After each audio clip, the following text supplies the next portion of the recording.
Boom! What's going on? Today, I have for you a 64th Neo model of a Diamond Reo C119 Raider day cab. I've talked extensively about Diamond Reo before in several different videos, so take time at the end of this video to go watch the Diamond T and Diamond Reo playlist over on my channel. I'll drop a link in the description below. Since I've covered the history in those videos, I'm going to skip right on over to the rock quarry and talk about the Neo model.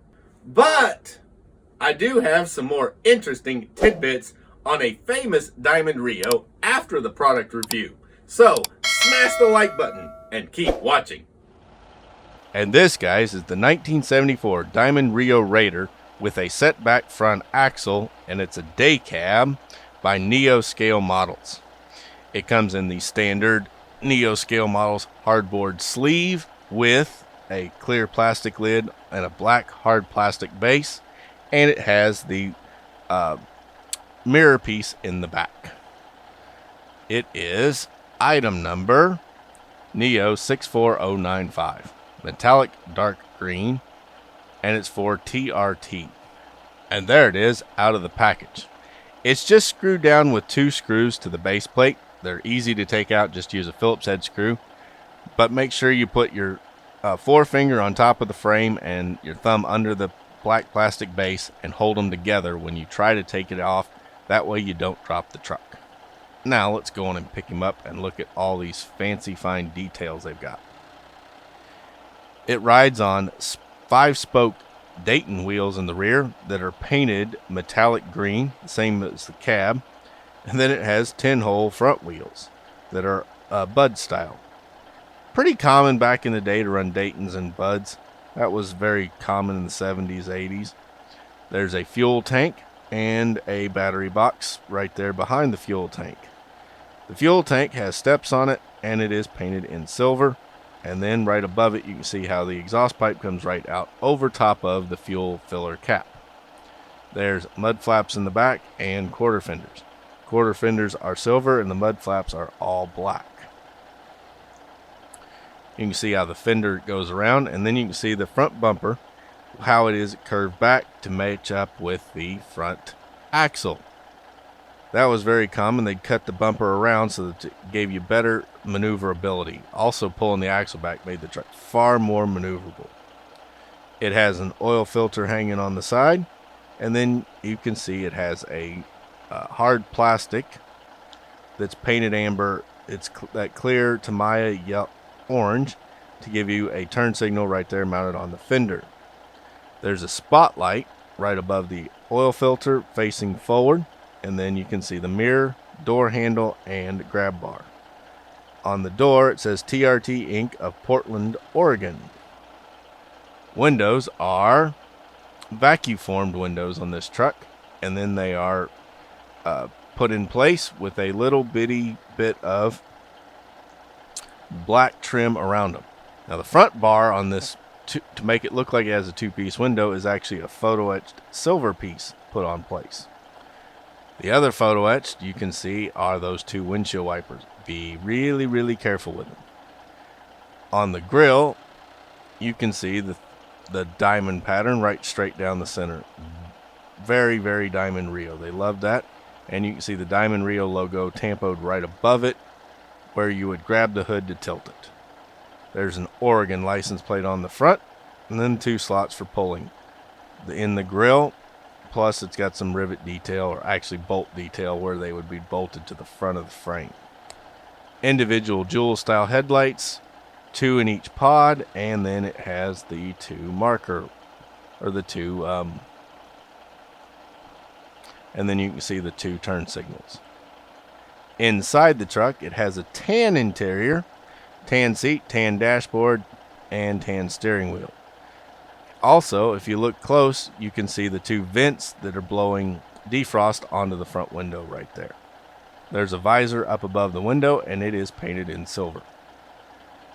You can see the 3 chevron reflectors that are painted yellow on both back side of both mirrors. Well, technically the front side, but they're really the back side because we look at the other side.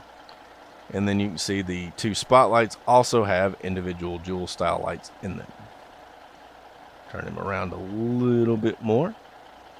There's a Diamond Reo logo, and it says Raider right underneath it. TRT is on the door, and classic of Diamond Reo and white motors, the square box air filter right there on the side instead of the round turbo air filter. It's got the square box. You can see the exhaust. The mufflers have a black dot decal that goes around them to make it look like they have their heat shields on them. Mirrors are there. Interior is in great shape. There's also a actual chrome gear shift inside. You can probably see it right through that window. Battery box is there, and the fuel tank is right there, and the fuel cap is to the front, not to the back. Also note, there's no little mud flaps on the back of the front fenders on this truck. Looking further back, the Dayton wheels are there, the buds are on the front, and then you can see the two silver quarter fenders right there. There's no real chrome plated parts, but there are silver, which makes them look like the aluminum of the time period. On the back, individual jewel style brake lights are in there, and then there's the two mud flaps. They put the California license plate as a decal onto the mud flap. On the left side, I'm not really sure why. Most trucks didn't run license plates on the back, but they insist on it. And then it actually has a angled frame right there at the end. On the back of the cab, you can see it has the three lines for your coming from above the window going down underneath. That would be for your brake and your air and your electric lines right there. You see the twin exhaust stack outs mounted to the back of the cab. Clear vacuum formed rear window, and then the striping that was on the side goes all the way around the cab. Fifth wheel is right there. It pivots a little bit, and it has a kingpin for DCP first gear trucks. It'll accommodate their trailers and also the top shelf replicas trailers. Let's look underneath here. You can see the setback axle. There's the front, and the axle is pulled back. It sits on spring suspension. And to get that setback axle, what they do is they just mount the cab further forward on the frame. Really a great idea. You can see the bottom of the fuel tanks, bottom of the battery boxes. And then there's a drive shaft. Nice vintage tread pattern on all the tires all the way around. Not really soft rubber. They're some type of a resin type material, but they are soft enough that they feel like normal tires. This set rolls pretty good, but it does not have any steerable front end, nor does it have any opening doors. The hood doesn't open, the doors don't open. Typical of most of your resin models. Up on top, you'll see it has the air horns, and then it has the 5 roof lights. And the roof lights are bullet style roof lights. To get their tailpipes, they take a piece of real thin tubing and they slip it in while the resin is drying, and it mounts in place. That way you actually get hollow tailpipes. That's really cool for Neo scale models. Something that hadn't really been done in 64 scale. Now let's set this guy up, and we'll put a trailer behind him because, let's face it, how many times do we see trucks without trailers? And being a day cab set back axle, I would think that this would look good sitting on a farm hauling a grain trailer. The farmer would be using this to haul his grain in and sell it. What I've got here is a Wilson Patriot grain trailer in white. And doesn't that look sharp hooked up to that Diamond Reo? Now that is the Neo scale models Diamond Reo Raider with a setback front axle and a day cab for TRT of Portland, Oregon. Don't know what TRT hauled or anything about them. Couldn't find anything on them. So if you guys know anything at all about TRT, drop it in the comments below. I told you I had some interesting tidbits still to tell. Well, here they are. In the opening scene of White Line Fever, even before the opening credits, A TV news reporter named Arnold Jeffers is interviewing a truck driver named Bud Brown of Phoenix, Arizona. And guess what Bud is leaning on? If you guessed a Diamond Reo, you'd be right. Bud is leaning against the grill of a 1973 C116. As an owner-operator, Bud has done a little customizing to his rig with a swan hood ornament, probably from the J.C. Whitney catalog.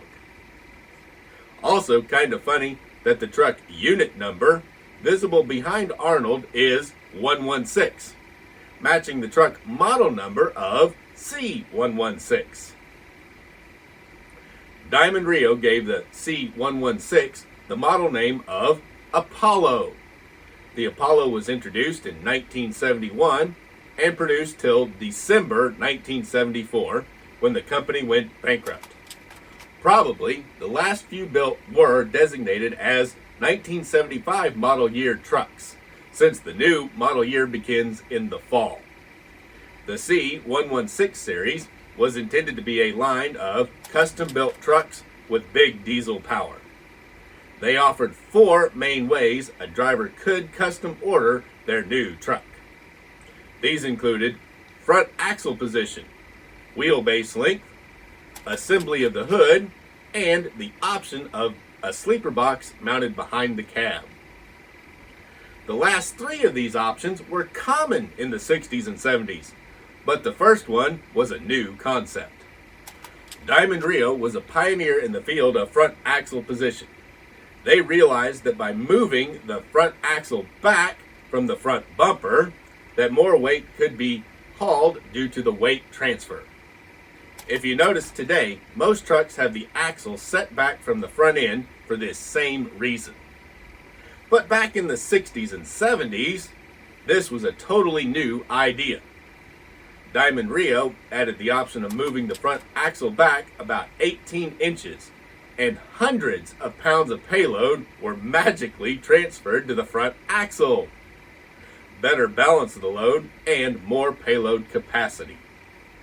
You see, semi-trucks are not just limited on gross combination weight, they are also limited on axle weight. Each axle can only have so many thousand pounds on it.